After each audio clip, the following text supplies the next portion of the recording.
संतोष देशमुख हत्या प्रकरणातील एसआयटीचे प्रमुख बसवराज तेली हे सध्या बीडमध्येच तळ ठोकून आहेत। काल बसवराज तेली यांनी केज शहरामध्ये जाऊन सीआयडीच्या अधिकाऱ्यांकडून संतोष देशमुख प्रकरणाची माहिती घेतली। त्यानंतर रात्री 8 वाजता बीड शहरातील शहर पोलीस स्टेशन मधल्या सीआयडी कस्टडीत असलेल्या वाल्मिक कराड यांची चौकशी केली। आज दुसऱ्या दिवशी पुन्हा बसवराज तेली हे संतोष देशमुख प्रकरणाचा आढावा घेणार आहेत।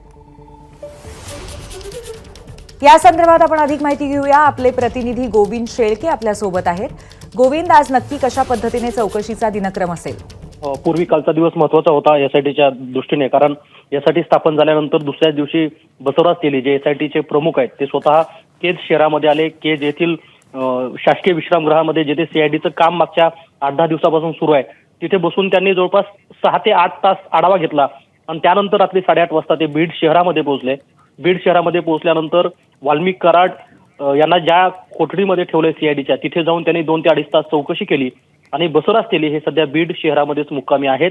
आज पुन्हा दुसऱ्या दिवशी एसआयटीचे प्रमुख म्हणून ते सीआयडीची आणि एकूण सीआयडी अधिकाऱ्यासोबत चर्चा करतील आणि त्यासोबतच जे काही इतर आरोपी अटकेत आहेत त्या आरोपीची पण चौकशी करू शकतील।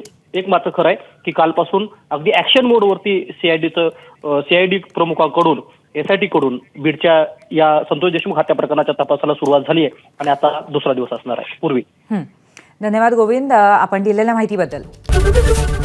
एबीपी माझा, उघडा डोळे बघा नीट।